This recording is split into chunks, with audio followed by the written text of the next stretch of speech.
All through the summer of 1929, there had been ominous rumbling. Imagine the United States during the 1920s, an era often referred to as the Roaring Twenties. Cities were illuminated by neon light, jazz music filled the air, and economic optimism seemed boundless. The stock market soared, credit was easily accessible, and society believed that prosperity would last indefinitely. Yet beneath this glamour, the economic foundation had begun to weaken. Excessive speculation and widespread margin trading created an unsustainable financial bubble. The Great Depression was not merely bad luck, it was a systemic anomaly that had developed gradually.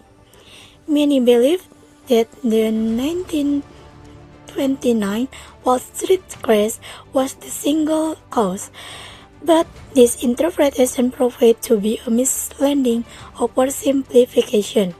The crash was merely the trigger of a crisis that had long been in the making.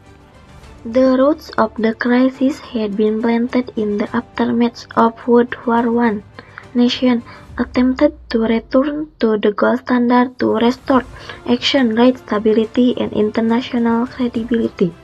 However, this decision forced government to implement strict repressionary policies, including monetary tightening and reduction in public spending. Maintaining gold parity suppressed economic activity, increased unemployment, and deepened global imbalance.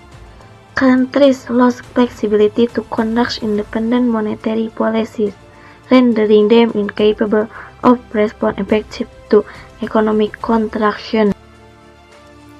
Even before the financial panic reached its peak, indicators from the real economy had already signaled an economic downturn.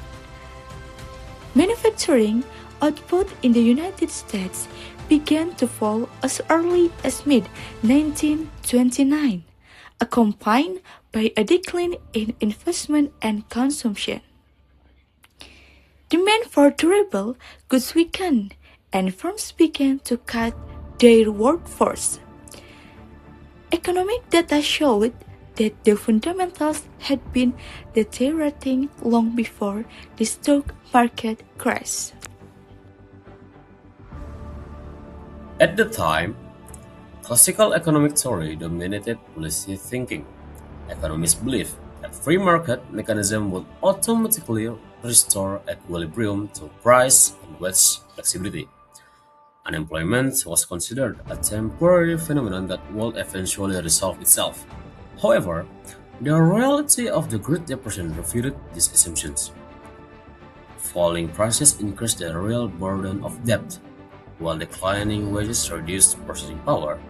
The market failed to achieve self-correction, marking the collapse of the belief in an automatic equilibrium.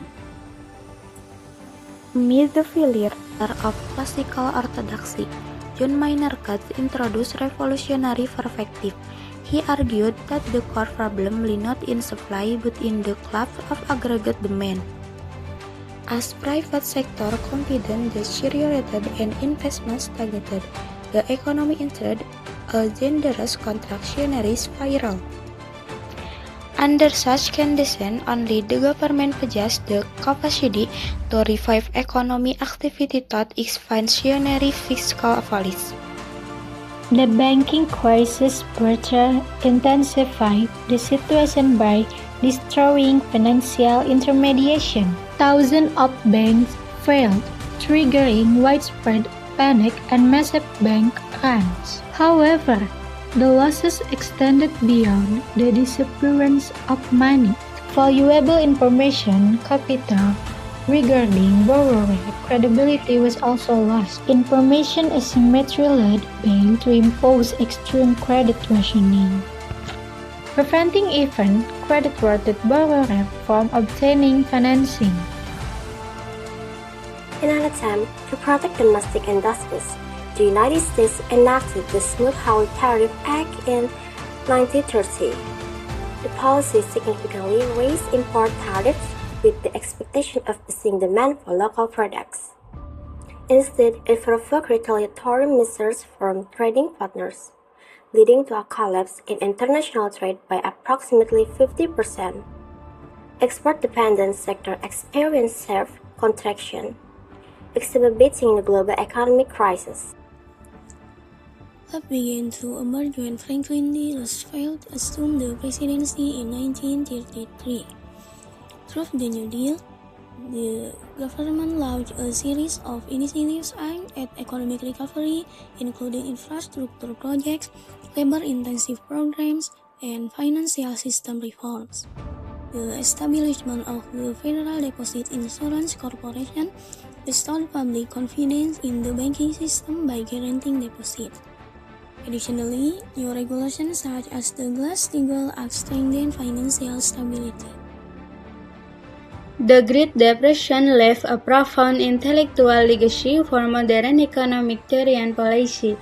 The Federal Reserve policy mistake became crucial lesson regarding the importance of financial stability. Concepts such as the liquidity trap and the necessity of fiscal stimulus formed the foundation for response to future crises. Ultimately, the Great Depression demonstrated that economies were not always self-correcting systems. State intervention often became essential to preserve systematic stability.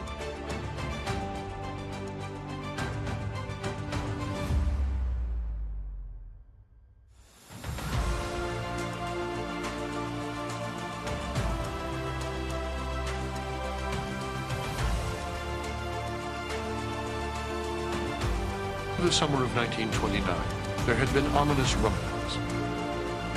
For months, unemployment had been rising. Automobile sales and department store revenues had fallen off sharply. Across the South and West, farms were failing in record numbers.